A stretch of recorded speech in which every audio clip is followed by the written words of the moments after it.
March 1st, 2018. From El Cajon, California, this is episode 148 of You Can Bet on That. Hi, everybody. Welcome to You Can Bet on That, a podcast for the recreational gambler. My name is Mark Duvall, and sitting across from me is Dr. Mike. Hello. Can you hear me, Mike? I can hear you. You can hear me okay? I can hear Listeners, you can you hear us? Hello? Oh, man. I'll tell you, on that last episode... McFly? Hello? Hello? Hello? McFly? The last episode, I downloaded it onto my laptop and, pulled it up in the editor, and it's like, oh, no. What's wrong? And I got physically ill. You know that feeling when you've forgotten something or you've messed something up, or you've written your term paper and then you look for it on the computer and it's gone. So it's everyone's dream. It never really happens in real life until it happens. It is right. That's right. It's going to class. You got the class that you've never been to, and it's the final. Right. The guy's asking a question, you have no clue. So I still don't know exactly what happened. Something with connection. You know what I need to do? Maybe I'll buy some more equipment so that I have a backup, so that it's actually recording twice. Just in case this happens again. That'd be good. That's what I'll do. Next time. That'd be good. Anyway, I think we're all set here, and we're going to get to a couple of the phone calls we missed. The sad thing is that was probably one of our best episodes. I know. Ever. I mean, the stuff that was lost was wonderful. It is funny because whenever we're done recording, I always think, oh God, was that episode any good? And last time I thought, that was a good one. I thought that was pretty good. I did too. And actually, some of the stuff that was left out was pretty good. Oh well, we'll move on. So hopefully we're back to normal. Well, this last football season, we entered a 33 pool that our buddy Ed from New York put together. And we've talked about these 33 pools before, but here's basically how it works. There's no skill involved. Which is good for us. Very good. You basically enter this pool and you're assigned a team or teams. And if your team or one of your teams scores exactly 33 points in a game, then you win this pool. Right. The idea being that 33 is kind of a strange number to hit in the NFL. It seemed, anyway, that it used to be a lot harder to do. It seems like it's happening more. Right. But, the sample size is so small. Who can... But you're right. And the rules change every year, so that could influence it too. Well, field goal or extra points are further back, so there's missed ones. Mm-hmm. So then they go for two because they're trying to make up for the stuff they lost. And sometimes they get the two, sometimes they don't. So you end up with different scores. It used to be the extra point was almost a guarantee. Yes. Mm-hmm. Right. And very few times would a team go for two unless at the end of the game they really needed those 2 points. Mm-hmm. Yes. But now it seems like they go for it a lot more. Yeah, because they have to make up for the extra point that they lost on the last touchdown. Well, anyway, the 33 pool, it's very simple. You're assigned a team, and there are different ways to do it. You can be assigned your team at the beginning of the season, and that's the team you have through the whole season. The way that Ed did it was he randomly assigned teams to everybody each week. So your team was different. Yeah, mix it up a little bit. Yeah, because some teams might be low scoring and other ones might be high scoring, and 33 is never going to be in their clique, right? That's true, yeah. But if you randomize it, then eventually you're going to get a team that maybe scores averages 28 or 30 points a game. Yes. In Ed's pool, there were 32 entrants. You and I counted as one entry. Yeah. As long as you have... As usual. Yeah, as long as you have a power of two. So you could have 32 players, or you could have 16 players where everybody gets 2 teams, or 8 players where everybody gets 4 teams, et cetera. But in this case, there were 32 entries. And the fee for each week was $10. And the idea is that if your team gets exactly 33 points, you win the pool. But if no team gets 33 points in a week, it carries over. So the next week it'll be twice as much. And then if nobody gets 33, then it'll be 3 times as much. And that's the way that it goes. So $10 each week. Now this last year, $320 in entry fee. So you get 3 weeks carries over, you're looking at close to $1,000. Mm-hmm. Yeah. Exactly. So that's when you really want to hit it. Right.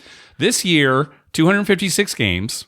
Teams scored exactly 33 points 13 times. Yeah, okay. So not quite once a week. So we did have some carryovers. And I think there was at least 1 week where 2 teams scored. Right. And so the pot was split. Right.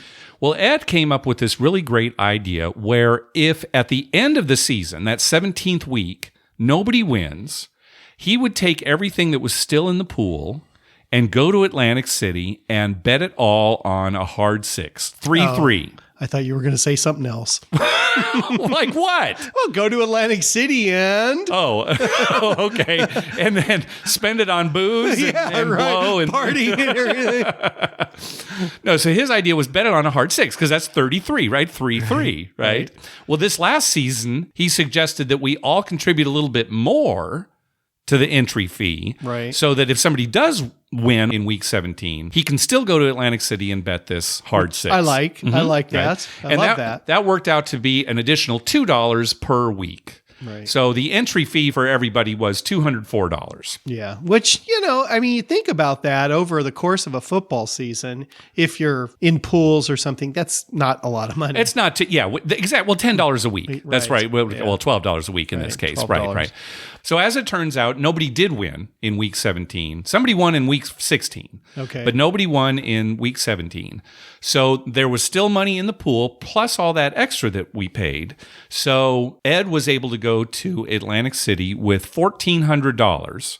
That's a lot of money. To bet on a hard 6. Right. And he chose the Borgata because that's like the place in Atlantic City. First, he checked to make sure that they would book a single bet on a hard 6 of $1,400. Right. Because a lot of places, they won't take that much on prop bets like that. Right. There's a max. Oh, yeah. Well, here it's Harris, Southern California. It's $300.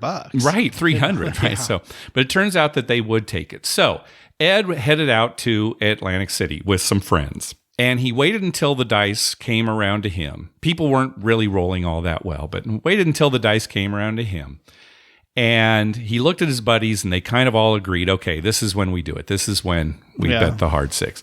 So Ed rolled and he established a point of 8. And then he handed in 14 black chips, $1,400 to have them put it on a hard 6. Now, I don't think I've ever seen that much bet on a hard 6. I think I've seen $1,000. I know I've seen 1,000, maybe not 1,400. Yeah. I mean, that's a lot. That's a lot. Right. I mean, even people parlaying, I don't know that I've seen over 1,000. Getting that much. So, of course, it's drawing a lot of attention to the table and everybody's all excited. Oh, wow, $1,400 hard 6. Meanwhile, he's got like a $12 8. Right, that's right. Yeah. Press my people 6 up 1 unit. What's up this 18. Guy? He's betting like $12 and then all of a sudden he's got a $1,400 hard 6. He must know something, right? I mean, I'd be thinking, what is going on? So they pass the dice to Ed, and he rolls them. And one of the dice he can see lands on 3, but the other one is obscured from his view. He cannot see it. And they call out hard 6. Wow. He hit the hard 6. That is awesome. It pays 9-1. So he took the bet down. So now he's got $14,000, right? Because he took it down. So he's got his winnings plus the $1,400. So $14,000 on just one roll of the dice. Yeah. And then he tipped all the dealers and spread the wealth around. And of course, everybody was excited. I can just imagine what that must have been like, right? It must have been so exciting just to make the bet. Yeah.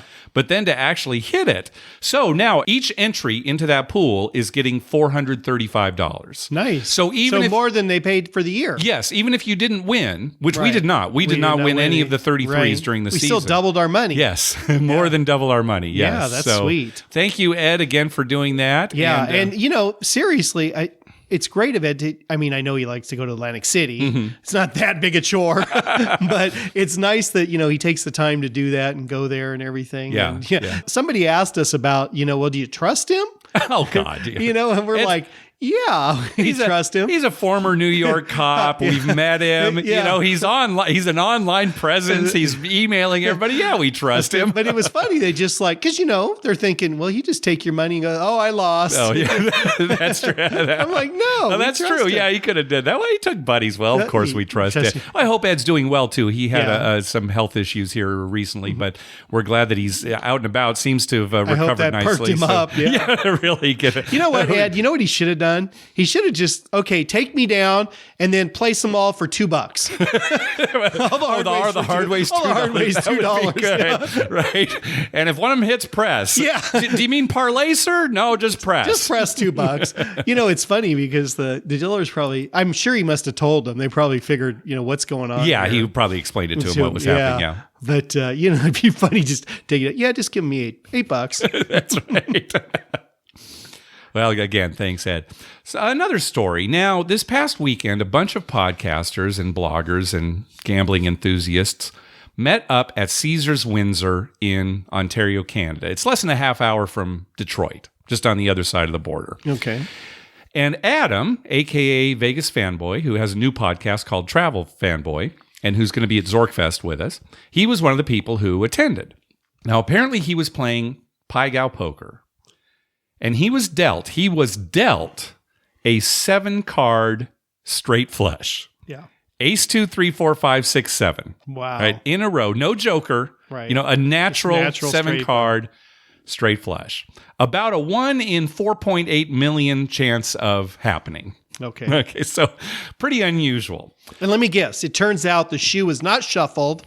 And they were just in order. He got Ace 2, 3, 4, 5, 6, 7 of hearts. Right, and the next guy got 8, 9, 10, Jack, Queen.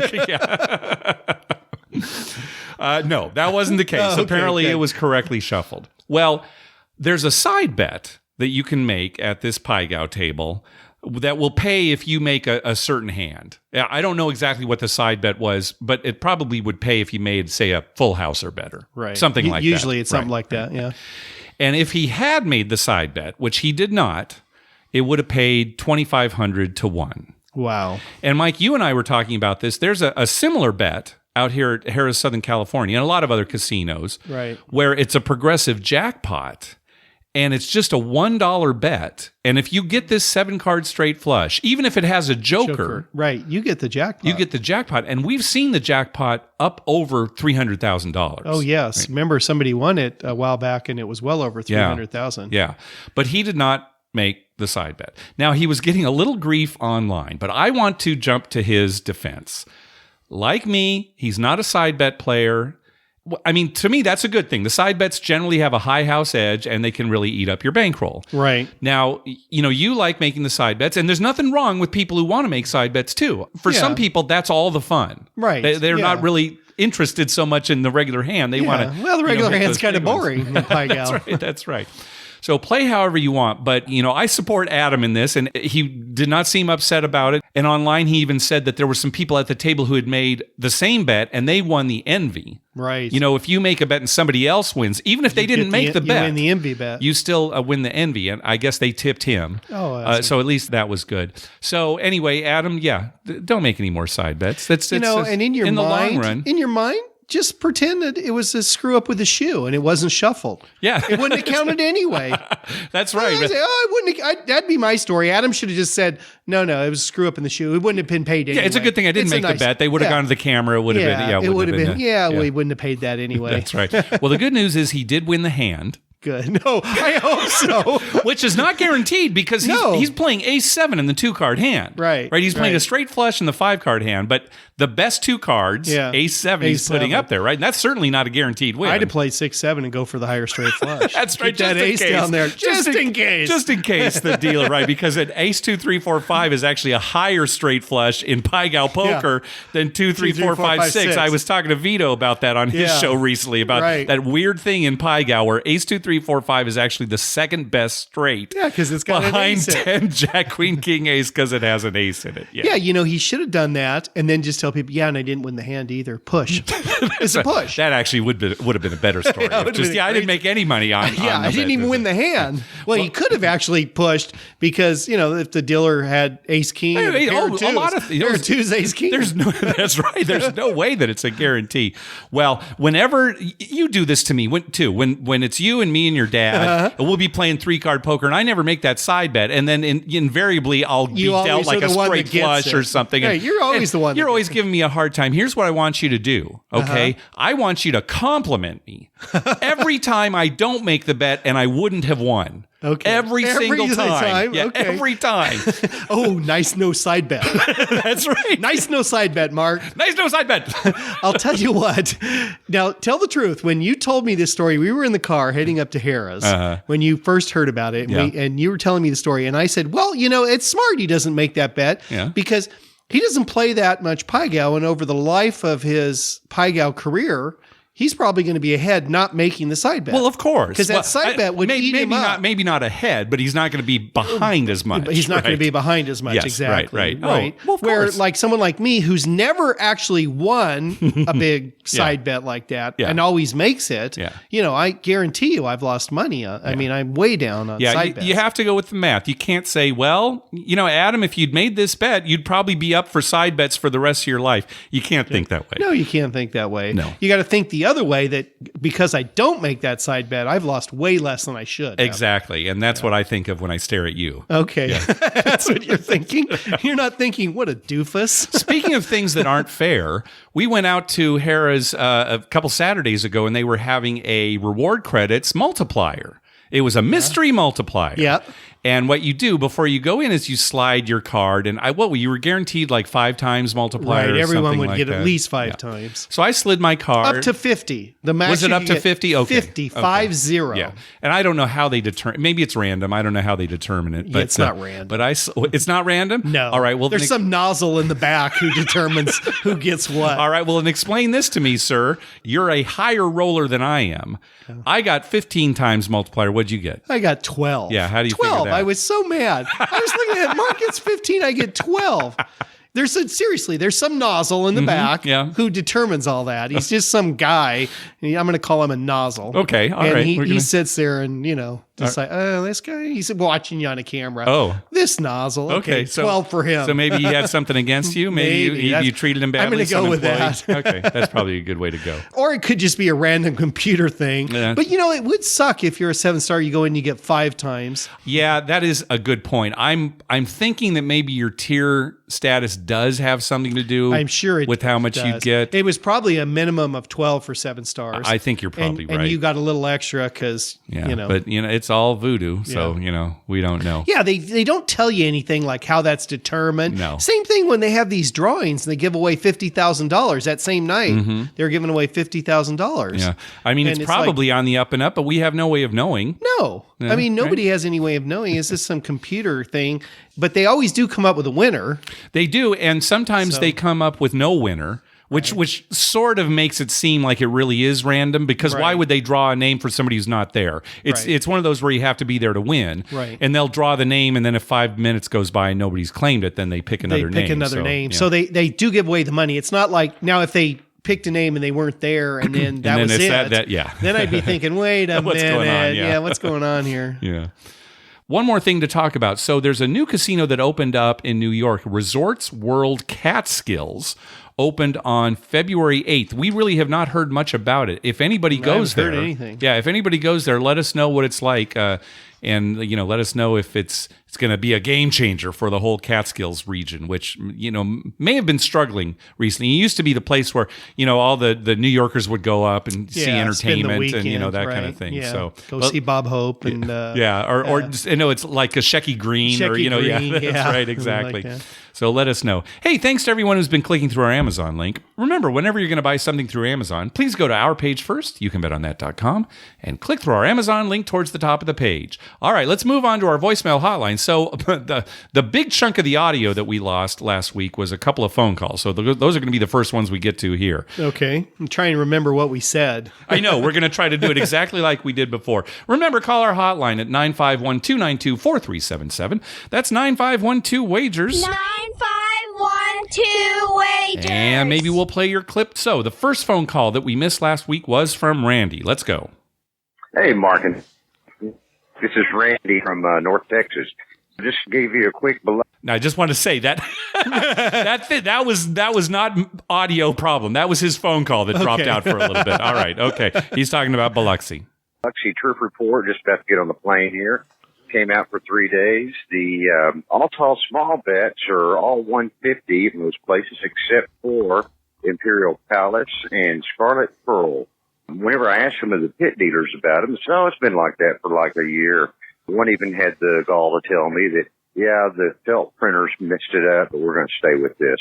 Anyway, had a good trip out here. We were able to hit the all tall and small a few times. We were able to quadruple our bankrolls one night, which was really good. So we're going home with money in our pocket, and I had a great time.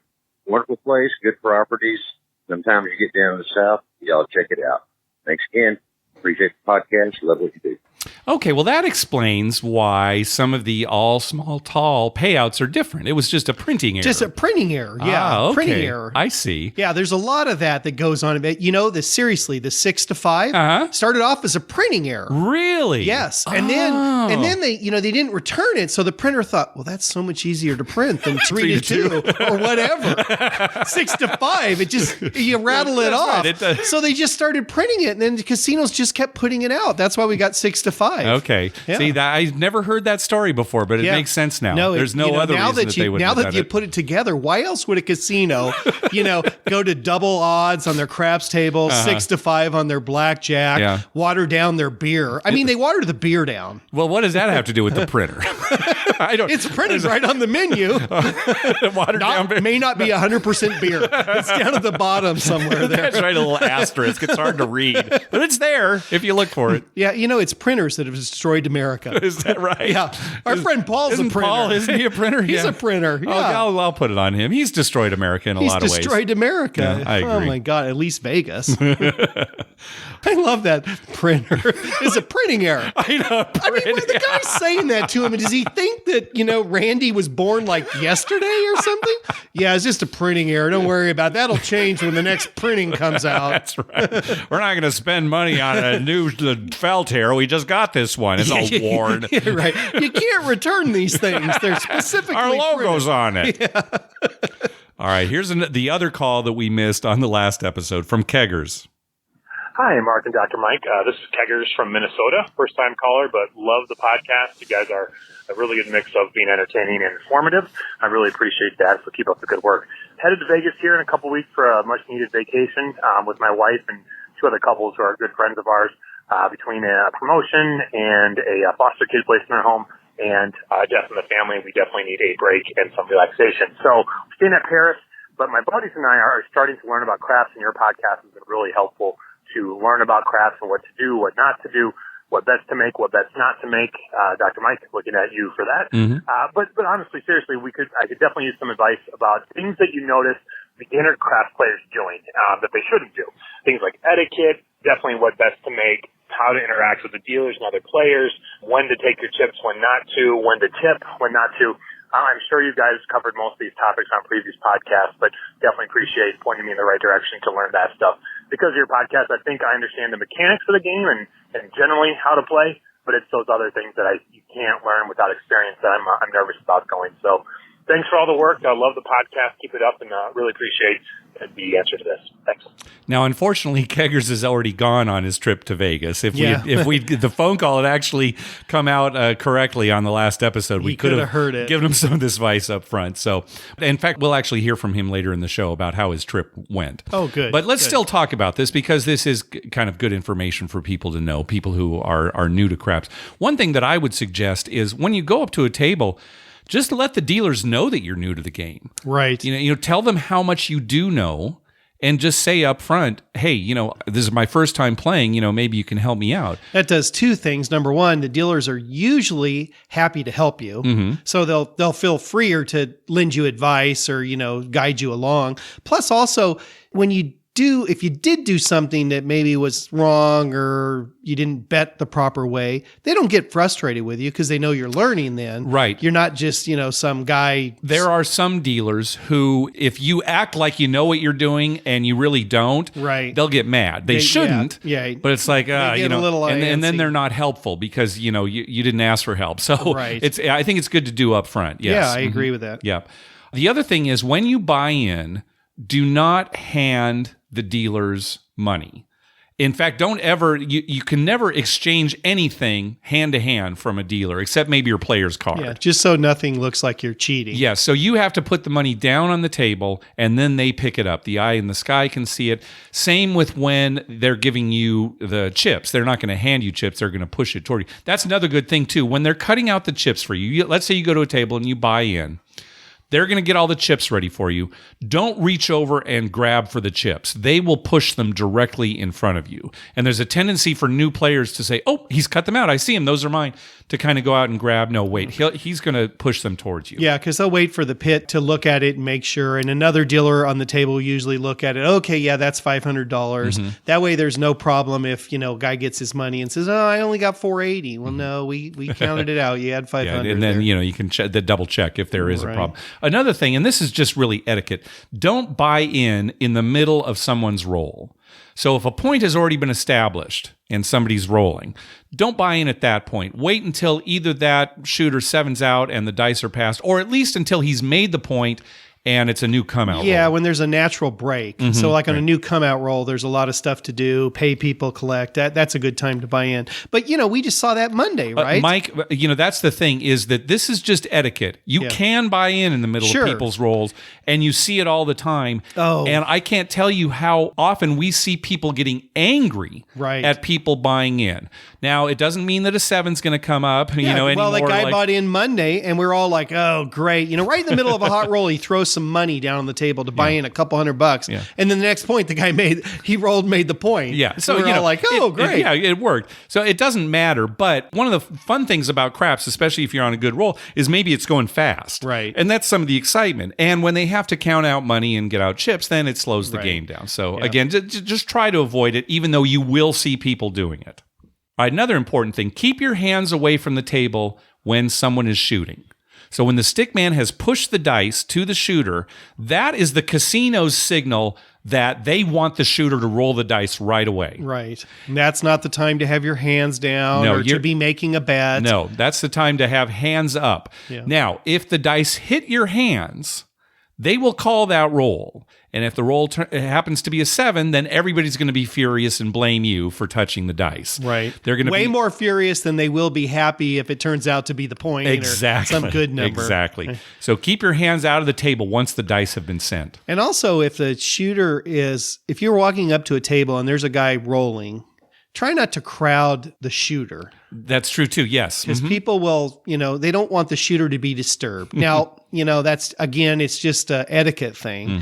Buy in somewhere else where there's a little more room or something, or just wait till the guy sevens out and then, make him move a little if you need space. Right, yes. But you don't crowd him. That's a good one. Yeah, that's a good point.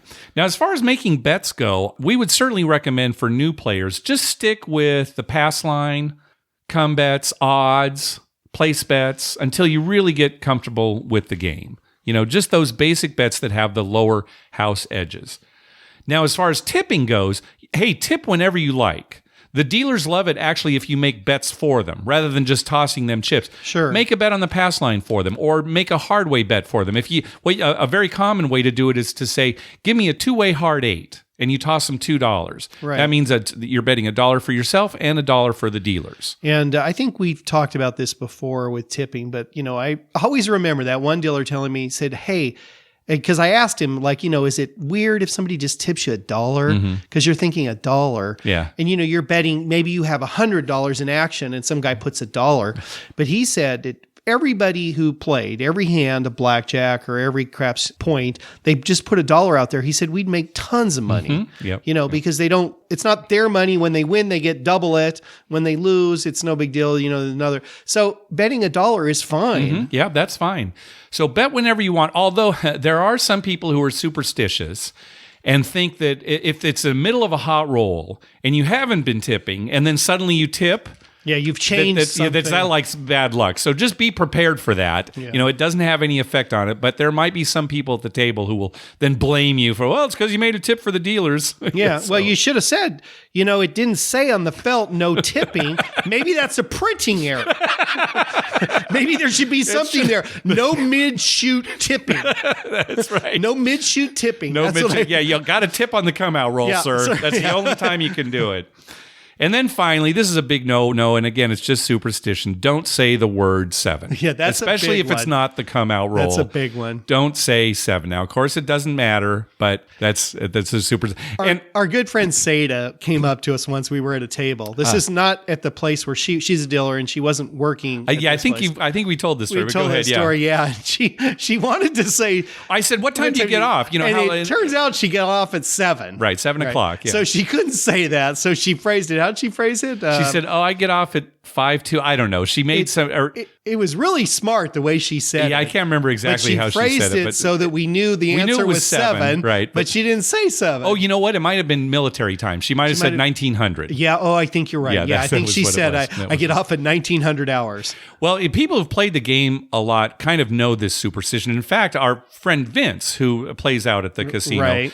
we were talking to him recently. He was telling a story, and it was in the middle of a roll. So he was telling a crap story, but he never said the word 7. No. He would say, yeah, and after 5 minutes, out. Yeah. He would just say out. Every time it was a 7 out, he would just say out. He would just say the word out. Oh, and then it was the out. Yeah, that was it. So then that way, you're not breaking the superstition. Right. Yeah. So that's my new thing. What's that? I'm just never going to say 7 ever again. Really? It's just out. Yeah. Now, it's just out. Isn't your birthday on the 7th? My birthday's February out. Okay. All right. That sounds good. Yeah, my birthday's February out, if anyone wants to know. All right. Very good. Okay, let's move on to new phone calls now. First up is Danny. Hey guys, it's Danny from Houston. I just wanted to call about my recent Vegas trip over Super Bowl weekend. Go Eagles! Honestly, I'm not a football guy, but I hate New England like everybody else should. And it was amazing. My friend John had tickets to the VIP party hosted by the D in Golden Gate at their downtown event center. So we went into the private tent with free booze and food, and they had football squares at different levels. And, yeah, it was a good time. They had big screens set up, and he actually managed to get tickets for the 4 of us in the group, and we enjoyed it a lot. I might have enjoyed one too many little plastic footballs filled up with whiskey, and maybe something else. I don't know. There was a lot of whiskey. But we had a good time. But right before we went in there, I said, you know what? I had won some money earlier. I said, I'm going to put $200 down on Philadelphia. What the hell? And then I brought the ticket home. Luckily, I'm going back for Zorkfest, hopefully, but if I don't go before then, I'll send it with somebody to make sure that gets cashed in. Woo! I did want to offer a point of clarification. So last year I made Diamond at about August 2017, and I used my celebration credit of $100 in November. And so when we went in February, it was right at the end of that Diamond year, but then they give you that other year on till 2019. And he said you can use it again. And I didn't believe him, so we actually bet on it because we're both gamblers. When we were at the lake at Hash House A Go-Go, and he said, let's go down to the Total Rewards Desk and check it out. Sure enough, they gave us another celebration dinner credit. And so we've got it at Link, but we both used it at Caesars. So I know you said you have to get it at the property that you're going to use it at, but I guess maybe in Vegas that's different, but we used it on the Bacchanal buffet. So I thought that was cool that you actually get 2 celebration dinner credits. You might want to look into that, especially for 7 stars. And the last thing I wanted to say was a little complaint. We stayed at Cosmo the first part of the trip, and they had a promo, I think it was called Spin to Win, where you played on certain slot machines at the front of the casino that had a little label with this promo on it. So you got 1,000 points. A little screen was supposed to pop up, and you spun to win some free play credits. Well, I played all night, and I got maybe about 1,500 points. I forgot to check on it, so I go check the next day, and I said, I never got the spin to win. And they said, sure you did. You got $3 for showing it here. I'm saying I didn't even drink at that time. I wasn't high on anything. They wouldn't bend on it. They said I had the $3 and I used it. And it really made me kind of pissed. Luckily, I ended up walking away from Cosmo with about a $1,600 win because I hit for a little progressive of about $1,050-something, betting $1 in the middle of the night on some machine. And then I parlayed that and played a little bit longer and won another $500 or $600. And then they ended up comping off about $350 from our bill. So I took them for what it was worth, the $3 they said I had. So that really kind of rubbed me the wrong way, but hopefully it was just a one-issue thing. I don't know what y'all would have done about that, but I just let it go. And eventually in the end, I left Vegas a winner. So love the show as always, guys, and I hope to see y'all at Zorkfest. I'm excited. Yeah, if it was just $3, I don't think I'd make a fuss about it. If it was a big amount, hey, I've got all this 3-play coming. Well, but they said he got $3. He could have got more if he actually spun, right? Maybe. When he was telling the story, it sounded like maybe they said you earned $3 in free play and you played it. Yeah. So I don't know. It would really depend. It's probably a printing error. Anyway. Exactly. I wouldn't worry too much. It's like a printing error.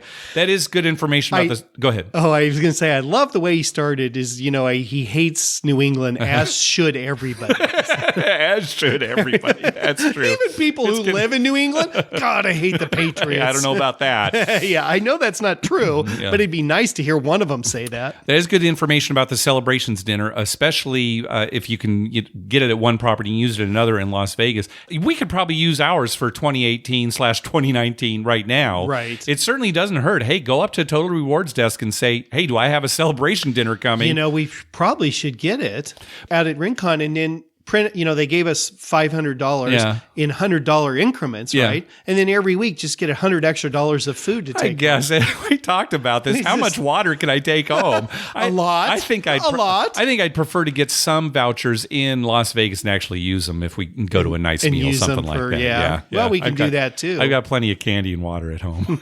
Mark, you can never have enough water. I know. I was being unless silly. you've reached your water limit. Yeah, or if you're trying to reduce your water intake. I've heard that some people try to do that. Yeah, if you reduce your water intake, then just get candy. Yeah. It'll offset all the water. That's right. I'm not trying to reduce my candy intake. Who would do that? No, nobody, of course. All right, next up is Jason. Hey, Mark and Dr. Mike, it's Jason, a.k.a. Buffalo Yo, giving you a call. I know that Mark used my name as we talked about the February fever and tier scores, and I just wanted to give you a quick update as I visited Harris Cherokee at the beginning of February.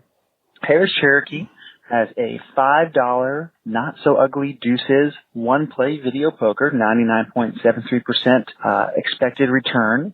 And I was fortunate enough to play 50,000 coin in on my first day and 50,000 coin in on my second day, which got me 30,000 total tier points and the extra 25,000 tier February fever. So I was able to earn 55,000 tier in 2 days. I was very fortunate enough that I only lost $50. Yes, it was very volatile, but it was a great time, and I'm very thankful that I only lost $50. What I want to do is I'm going to send you all an email for your next podcast, hopefully this coming weekend, and I'm going to show you, in my opinion, the easiest way to get to 7 stars. Thanks for all you do, and talk to you soon. Bye. Great. Yeah, thanks, Jason. He sent me the email, and I actually posted it on our website. He lists what he considers to be the best 4 options for playing video poker throughout the country in an effort to increase your tier status through Total Rewards. So the best 4 options being the best 4 places to play? He actually lists the 4 places and the machines that you can play at those places. Well, that's good information. So yeah, it is good. You may not be close to one of those casinos, but maybe you are, and take a look at that. So again, I posted it on our website, and I'll also include a link to it in this episode's show notes. Yeah. Okay, very good. Okay, next call. Hey guys, this is Ryan from Las Vegas, Nevada. Called last time with some killer tips to bet on the Patriots to win the Super Bowl. Hopefully none of you listened to me, because if you did, then you wouldn't be very happy right now. But that's exactly why I'm not a professional. You take your risks, and betting on the Patriots has made me good money to that point. But I did win some money because I bet on the Eagles were going to have more penalty yards than the Patriots, which they did by a long shot. Patriots only had 1 penalty again. And I bet on Gronk scoring 2 or more touchdowns, which I won. But overall, I did take a loss. When I cashed out the tickets that I did win, I went to the bar, ended up hitting a royal flush for $1,600, so that was good. Went and played on one of those shoot to win. Actually, it wasn't the shoot to win. It was just a, virtual craps, but it wasn't the shoot to win. Nobody pushed a button, just went on its own. A funny thing that I saw in there, I just put in, $50 to start, and I was playing $5 on the hard 6, and it hit. I quadrupled it. I put 20 on the hard 6, and it hit again.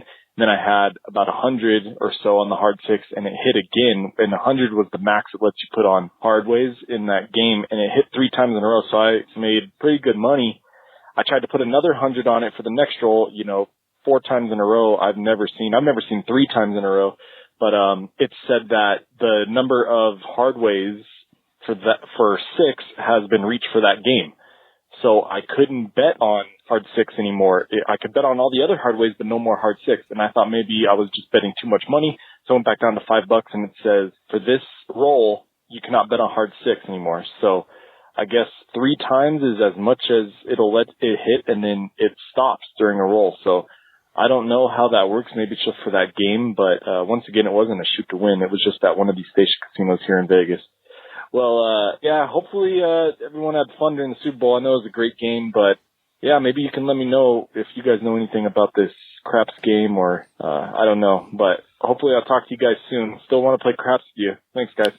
I suppose it's a safety measure just in case there's something wrong with the... Maybe it's just Ryan. Nope, you've reached your maximum number of hard 6s. You think it's just Ryan? Yeah, just he put his card in. Yeah. That's enough, Ryan. Hit the bricks. Hit the bricks. You've made your hard 6 bet. I guess it's a safety feature, but 3 in a row, I mean, that's not absolutely safety crazy. Feature? What kind of I safety don't know. I'm feature? trying to get... Why would you implement something like that on the machine unless you were paranoid that you'd created a machine that wasn't very good or that at randomizing the dice? Yeah, maybe the machine had some kind of error, and like if it pays off 3 hard 6s, we can't do that anymore. Maybe there's some mechanical error. Is that what they're thinking? I guess. I don't know. I've certainly never heard of anything like this before. It sounds weird. If it's that bad, the machine's probably bad to begin with. Honestly, doesn't it seem like that? Yeah. What kind of safety measure is that? Maybe you should go back to the drawing board. If a big tilt thing comes out. Tilt! Yeah, tilt. Now I can understand. Everybody gets their bets back, right? Yeah, all right, clear the machine, everybody. Yeah. Right, all the workers come in to open it up and fix it. Should you choose to bet another hard 6, your machine will self-destruct. That's right. Get out of the way. That just doesn't make any sense at all. I don't know what was going on there. That's weird. Yeah, we've never heard of that, Ryan. No, never heard of anything like that. Yeah, I wonder if they do it at a real table. Sorry, Dr. Mike. It's 3 in a row. That's the max. That's the max. Something might be up with the dice, but we don't know. Where are we? Get your hot tea with lemon and get the hell out of here. All right, let's hear from Don. He's got a story for us. Yeah, hi guys. My name's Don. I'm here in the car. We're driving with my son Colton. We're driving from Phoenix to Vegas, and we've been listening to your show for about a month or so, off and on, and catching up on all the old episodes, and we enjoying it. So, but we thought we'd call on our way to Vegas. I have a story for you. I went to back in 2006. I was up in Vegas and was at Mandalay Bay. It was early in the morning. I got up about 7:30 and went down tables. There was no one there, and started rolling. I'm a don't better. Sorry about that, but both of us are don't betters. We got that from our dad taught us, and I taught it to Colton, and now that's all we do. But all we do also is only crap, so that's a good thing. But anyway, so I'm rolling. I usually don't get to roll, but I'm rolling and get a little bit into the roll, and all of a sudden I throw the dice down. One of them comes to an outcome, and the other one starts spinning like a top in the middle of the table, right flat in the middle of the table. Spins and spins and spins, and finally starts slowing down, and then comes to a complete stop right on its point in the middle of the table. Pretty amazing. It took about 5 seconds for anybody to even understand that was happening. The dealer, pit boss, everybody was at the table I was at because I was the only one there. And before anybody could even say anything, it was kind of one of those things where you can't really even perceive it happening. So finally the discussion ensued, what do you do? They came up with 2 options. One of them was to have me re-roll, or since there was nobody there, just knock the table a little bit and have it come to an outcome. So I decided to just knock the table, but then the discussions ensued, of course, on what, have they ever seen anything like that? And the guys have been there for 30 years and said they've never seen anything like that. And, seen things like obviously in drinks, dice down, women's tops, things like that, men's pockets, but they've never seen it spin like a top and come to a point and stay. So, I tell that to people. I even tell that to dealers, and dealers do not believe me. It's amazing when I tell it to dealers. So anyway, I love your show. We'll, keep listening and, enjoy it. thanks for being there. We'd like listening to it. Take care. So do you believe it, Mike? Wow, I mean, he has no reason to lie to us. Of course. So I guess I'm going to say I believe that. You'd think something would have to be up, though, with the die or the table. Like maybe it was spinning so fast that it made a little hole in the felt, to kind of rest on. Exactly, yeah. Or maybe it wasn't a sharp point. Anything in motion like that, when it comes to a stop, would just, unless everything was perfectly balanced...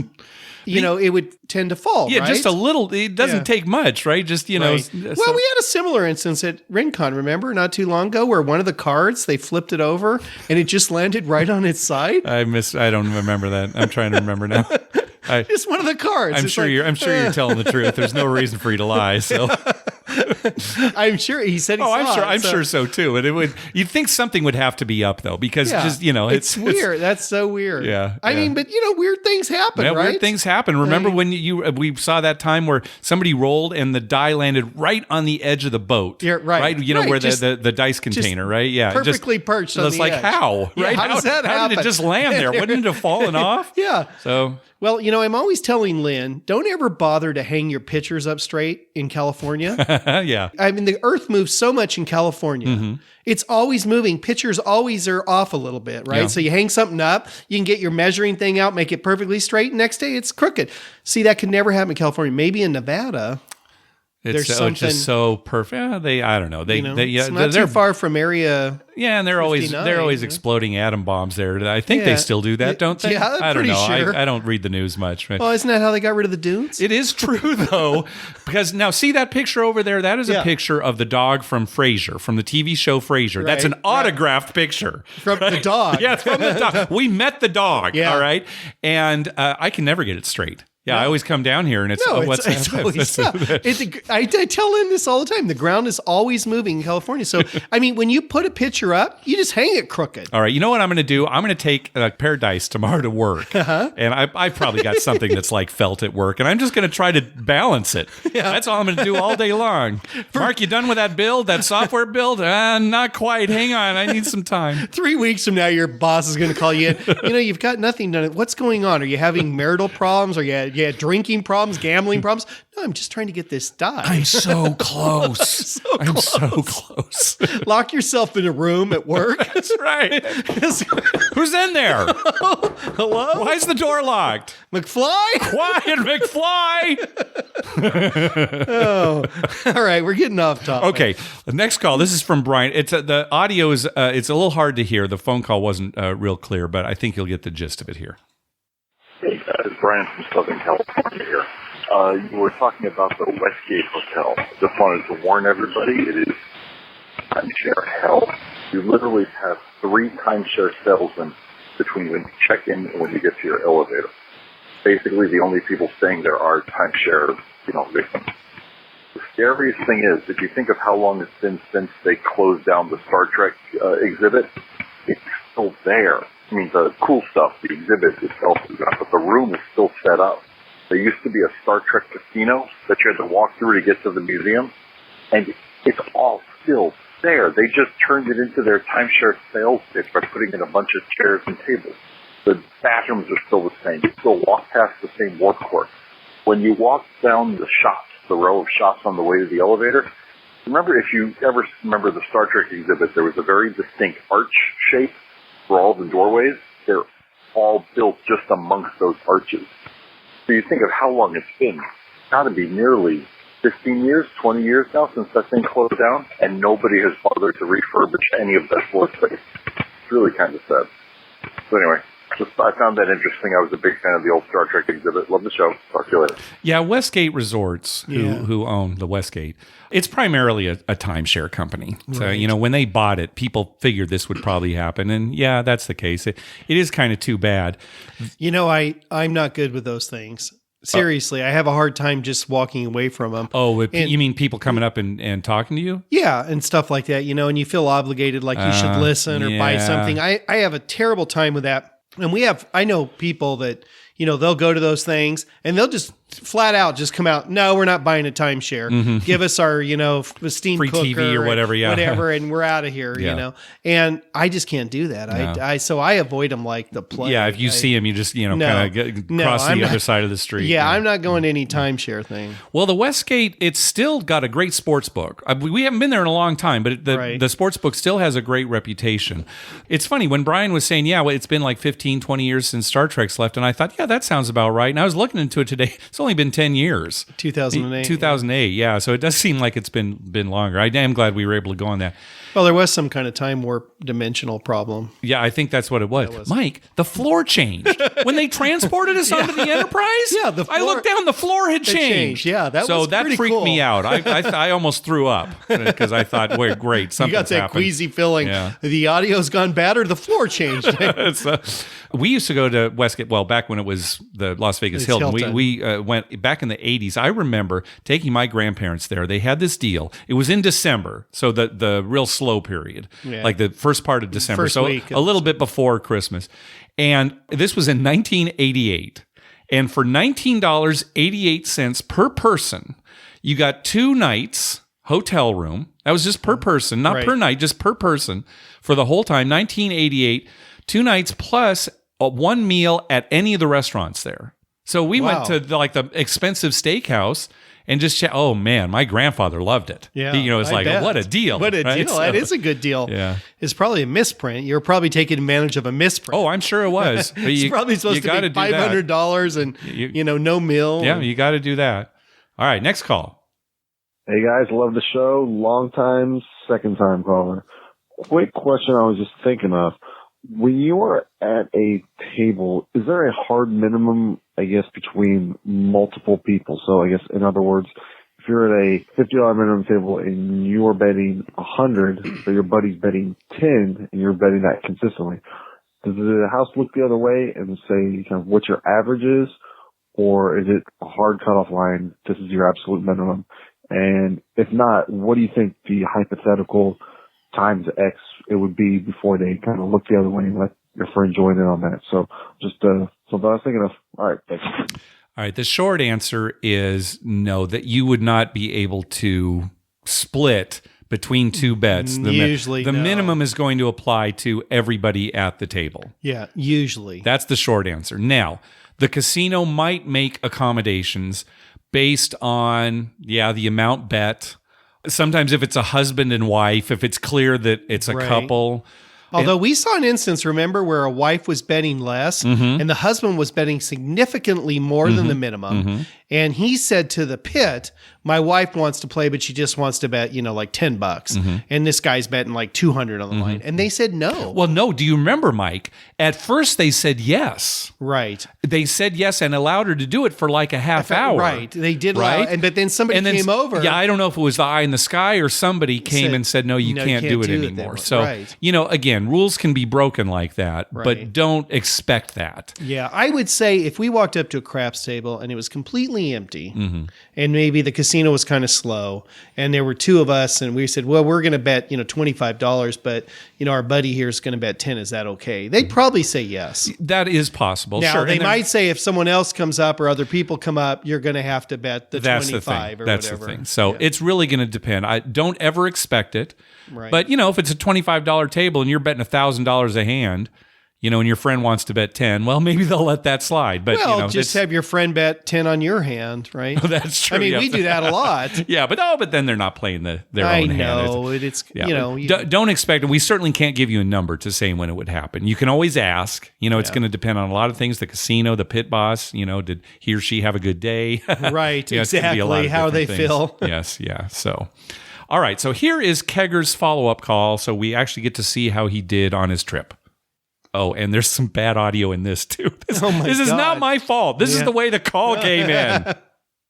Hey, Mark and Dr. Mike. It's Keggers from Minnesota. I'm just calling in with a trip report. My recent trip to Vegas. I'm here at the airport right now. I called in a couple of weeks ago to ask for advice for a beginner craps player and what you guys would do, but you guys weren't able to answer because of the technical difficulties. That's okay. I appreciate the honesty.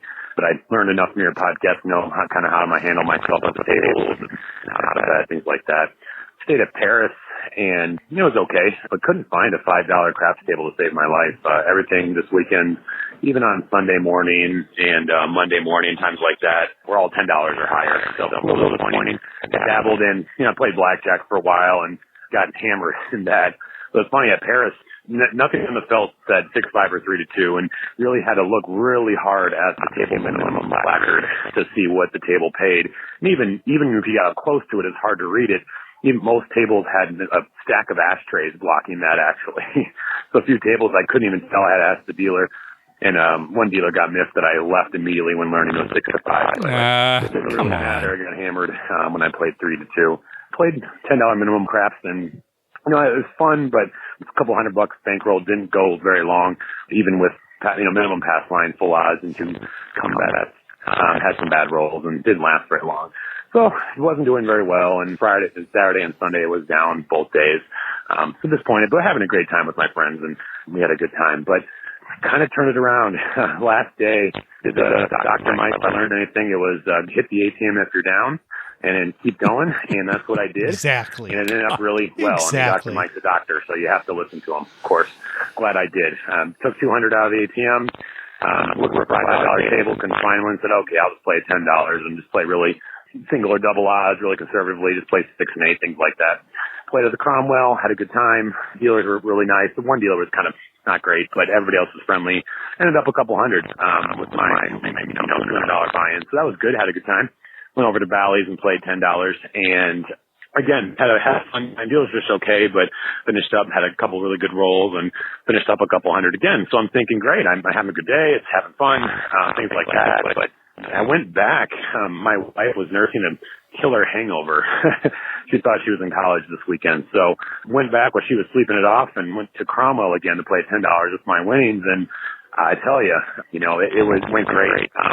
There's a shooter rolled for about 45 minutes. And not only did he make the all small, all tall, make them all, but he rolled several points even after he didn't make them all. So, a really good roll. I know that that's the rarity rather than the rule, but as my opening weekend of playing craps, that was a hell of a way to end it. So a lot of fun. Finished up on the weekend after being down 2 straight days, and just because of one really good day at craps today. So really, really enjoy and learned a lot from you guys, and I appreciate how you approach the game and how much fun you have with it, most importantly. So thanks for that. I live in Minnesota where we don't have craps, so I don't know when I'll play again, but certainly looking forward to the next time I can play. And love your show. Keep it up, guys, and talk to you later. If you run out of money, go to the ATM. Mark, I've been telling you for years. What? If the casinos, they hide those ATMs in dark corners and stuff because they know that you get over there and get some more money, you're getting your money back. But if there's an increase in problem gambling in the next few years, I know who to complain to.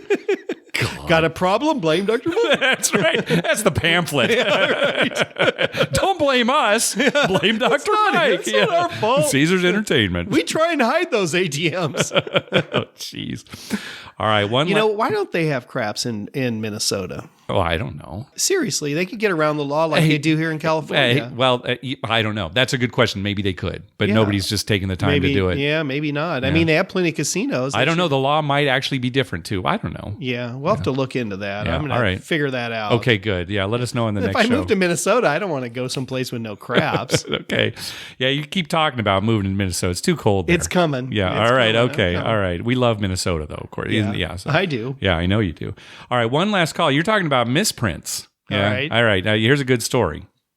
Hey, guys. Great show. I just started listening to your podcast, and it's a really good show. I'm kind of working myself through your shows backwards, but I want to leave a message. My name is Julio. I'm over in California, too, so when I get out to Vegas, I really take advantage.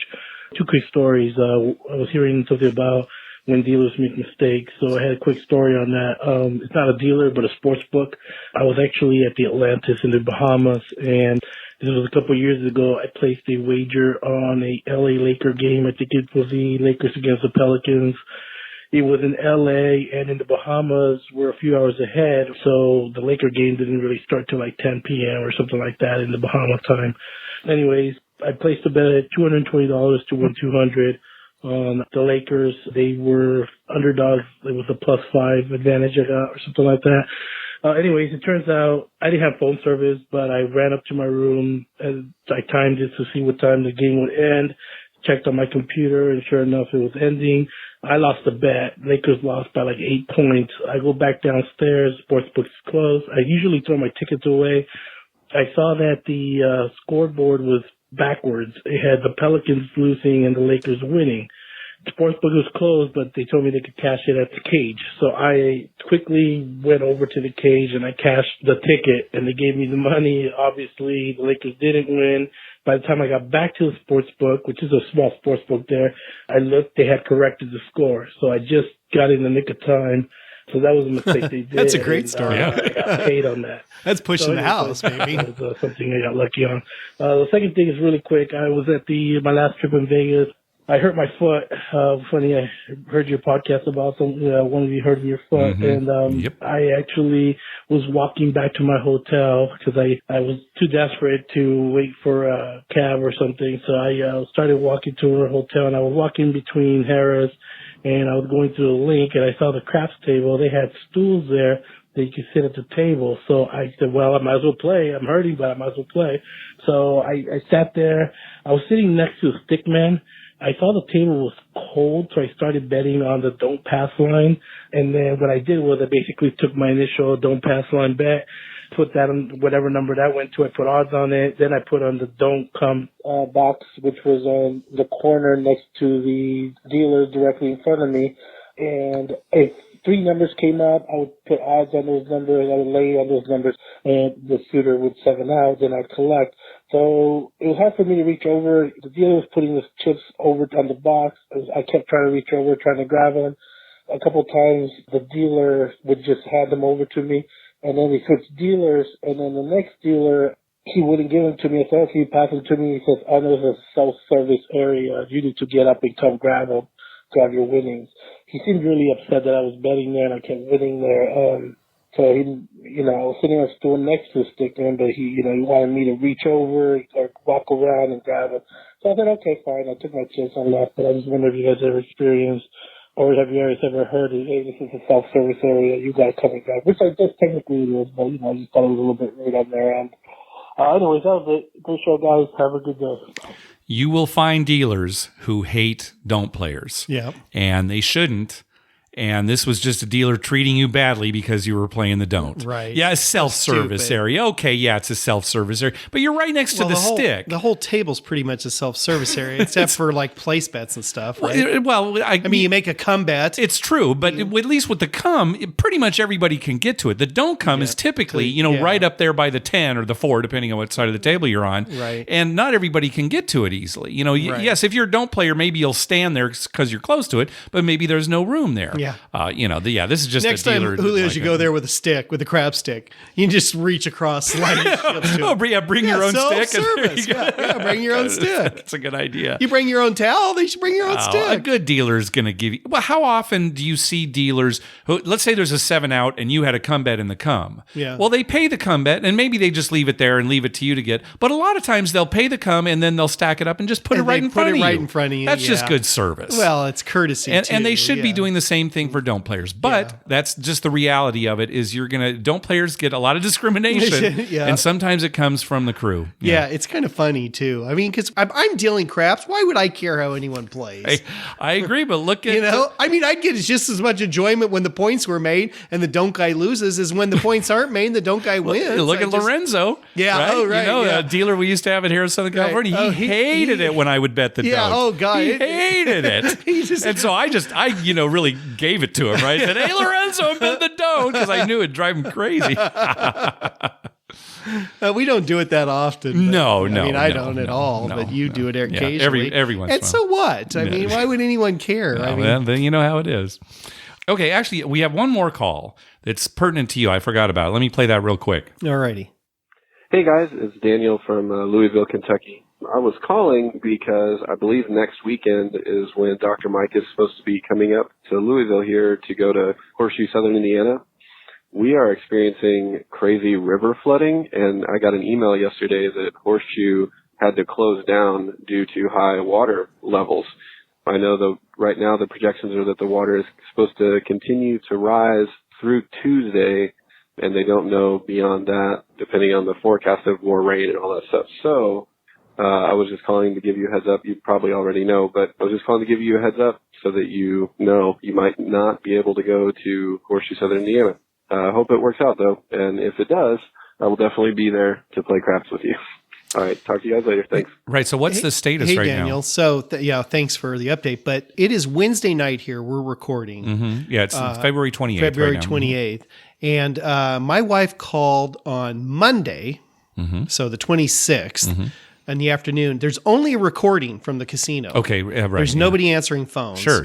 So she went online to their website. They have a camera. It was like a picture from 5 hours prior. A delay, okay. Yeah, and man, it is flooded. Yeah. It was crazy flooding. Yeah. The hotel is kind of up on the hill. And from those aerial views, you can't really tell the hill. But yeah, it is a ways. And then the boat's down on the water, but the hotel, and it was flooded all the way up to the hotel. Yeah, wow. And it was pretty steep, if I remember. I'm thinking, God, that's a lot of water. Yeah. And you couldn't see the road. The road was I heard the road was washed out. The road was all washed out. So there's no way to even get there. Yeah. So, obviously nobody's answering the phone because unless they got a boat to get there. So as of today, we made reservations at another hotel kind of in Louisville. Because you're actually leaving next week on the 9th? Thursday. Thursday. We're leaving a week from tomorrow. Okay, all right. Okay. And so I guess that's the 8th. Yeah, we would have been there Thursday night, Friday, Saturday, and we're coming back on Sunday, like in the afternoon. Okay. We still plan on going to the Horseshoe if they're open. Sure, okay. But we went ahead and made reservations because we still have to go on our trip. So we have another hotel. Yeah, this is a wedding you're going to, so it's not like it's a trip just to go to the Horseshoe. Yeah. No, if it was just the Horseshoe, we'd probably just cancel it. But we have to go to this wedding, and so we made reservations in another hotel, and we'll cancel those at the last minute if Horseshoe opens because we'd rather stay there. Sure. Yeah, so if we go, Mark says in front of my wife, he says, yeah, and if the casino's closed, you're just going for a wedding. How terrible is that? It's our great niece. I'm not embarrassed for saying that. It's the truth. It is the truth. I mean, I'm thinking that, but I don't want to come right out and say it. I said it for you. You can't say it to your wife. That'd be terrible. That'd be terrible. But your friend can. Let her be mad at me. Yeah. No, she knows it. But yeah, we'll still go for the wedding and see all the family and everything too. But. All right. Well, certainly I'll tweet on your behalf, and I know there's some listeners who want to meet up with you. Yeah, and hopefully, hopefully we're going to be there. It's not just a matter of the water going away, but of the cleanup and everything it's too. It's the cleanup afterwards. Yeah, and I don't know how well that goes. I was wondering about that. I mean, I know that's happened before. Sure. Obviously, they're on a river, but wouldn't they immediately put sandbags out around the hotel? Well, I'm sure, but Mike, you saw that flooding there. Yeah, it's not sandbags aren't going to do anything. How many sandbags do you want? Force field? Didn't you got some kind of maybe a force field? Shouldn't every casino have a force field? That's coming. Yeah, that's coming. It's R&D. All right. Some upcoming events. So we've talked about this before, but Gamblepalooza is coming up the weekend of April 20th. We're going up there to see Cousin Vito and everybody up in that area in Connecticut. Right. We're going to be going there. I am really looking forward to that. Yeah, that's great. We've never been to Foxwoods or Mohegan Sun, so that's the weekend of April 20th. Also, Zork Fest, don't forget, that's May 25th through the 27th, and we're going to be taking part in the Podcasters After Dark event, which is that Saturday night. Don't forget, get your tickets right now. Use promo code ZORKBET, ZORKBET. That's a promo code. You can get $10 off. I think on the last episode I said like promo. I pronounced it wrong. I don't know what I said. Terrible audio last week. It was terrible. It's promo code. It's like FOMO. Also, one more thing. There's a new podcast that just came out this week. It's called The Better Life. And better is spelled BETTOR. The Better Life. It's a new podcast from Timothy Lawson. And the idea behind the podcast, it's a gambling podcast, but it's more like, what is it like to be a gambler? What's the lifestyle? How are we wired? What is it about gamblers and what we do? So check that out. In fact, there's even a special guest on episode number 2. Is it a gambler? I might be a gambler. Yeah. He actually said he wanted you on the show too, separate. And I told him, "Oh, Dr. Mike, I told him you were technically clueless." So, right. But he said, "Well, does Mike have a smartphone?" I said, "Yeah." So maybe he'll set up a call with you and he can talk to you about that. Yeah. So maybe you can get on the show. So. He could go through my wife. She could do everything. Oh, I know. Yeah, maybe just set you up on Skype or something. Yeah, she'll set me up on Skype. Or you know what, Tim? Why don't you just interview Dr. Mike's wife? Yeah. That might actually be a way better interview. Yeah, it might be a great interview. How does she do it? How does she put up with him? All right, that's going to do it for this episode. We want to thank some people for some PayPal donations. First of all, Brian and Sarah, thank you for your recurring donation. Also from Brian, thanks very much. A different Brian. Also, Lori, she says, thanks for making my commute funner. Well, there you go, Dr. Funner. Mike. Yep, I like Lori. Yeah. And finally, from Janisha, she says, love the podcast. You helped start my love for craps. I am even working on a craps website. Ooh. I'm going down to Harrah's on Saturday. Wish me luck and keep up the good work. Oh, she might have been there when we were there this last Saturday. Yeah, I wonder if she was there. Yeah. Well, Janisha, if you come down again, we're usually there on Saturday night. Come up to the craps table. Yeah. I mean, and if you can't pick us out, which probably is not that hard to do, but if you can't pick us out, just ask any craps dealer, where's Mike and Mark? Yeah, and they'll point you in the right direction. They'll say, oh, they're having a bad night. They're in the buffet. Right. That's the way it's been recently. Well, yeah, recently we've spent some time in the buffet. Penalty time. Yeah, penalty time. Hey, be sure to check out our TV listings showing all the gambling-related shows coming up within the next 2 weeks. We update those listings every Wednesday using a customized program that searches through all the raw American TV data. Just go to youcanbetonthat.com/TV-listings. We'd love to hear from you. Call our voicemail hotline at 951-292-4377. That's 9512-WAGERS. Or you can email us at youcanbetonThat@gmail.com. You can also follow us on Twitter at youcanbetonThat and on Facebook at facebook.com/youcanbetonThat. And finally, please go to your favorite podcast app and write a review on us. We love getting your feedback. So by the next episode, you will have gone to, hopefully, Horseshoe, Indiana. You'll be able to tell us all about that. Yeah. What else you got going, Dr. Mike? Well, we got all the stuff coming up in April, May, June. Yep, we're just loaded with stuff. Yep. I'm going to go to actually Vegas in April. That's right, first part of April. Then we're going later, right? Yep. In April, and then later in May. Yep. So we've got a ton of stuff going on. And I was thinking about this the other day, and honestly, I think about these things. As crazy as the world is now, all the stuff that's going on, political and, guns, and you can go, it just goes on and on and on. Mm-hmm. It's nice that we have something to take our minds off all that. Because when we go to the casino, seriously, the whole time we're there, I'm thinking about craps. I know. Maybe a buffet, but usually when I'm in the buffet, I'm still thinking about craps. Well, that's the whole thing, right? We're recreational gamblers. Yeah, and right? I think that's what the world needs. Seriously, people need to... Diversions? Good diversions. I don't want to say, diversions, because I don't want somebody getting high. Okay, on, maybe not the right cocaine or maybe not the right word. Maybe not sure. the right word, but something that they can just relax and take their mind off, have a little fun, and maybe that gets them through the rest of the week when all the craziness. Yeah, that's a good point. Because you can't ignore the craziness. No, of course you got to not. go to work, and you've got to have, we all have family problems or deaths in the family, things like that, but you need something to get you through all that. Yep. And sometimes it's just as simple as a matter of going and playing a couple hours craps or video poker or slots or whatever it is that floats your boat, or maybe it's other things. People have other activities. I don't know why, but some people have other activities.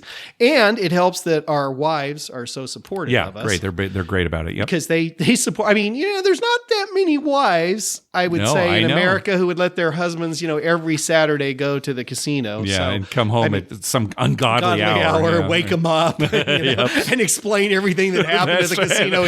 So then I rolled a 7. Yeah. And then the dice went to the next guy.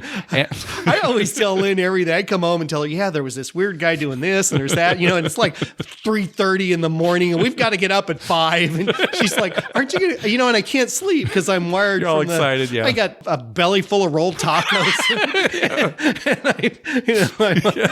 I've drank about 12 Mountain Dews. That's right. Maybe we've got more problems than we think. I don't know. We probably do, but we roll. Yep, we roll. We roll. Oh, that's going to be our shirt now. We roll. Oh my gosh. That's it. That's our new thing. We roll. We roll. Thanks for listening. Good night.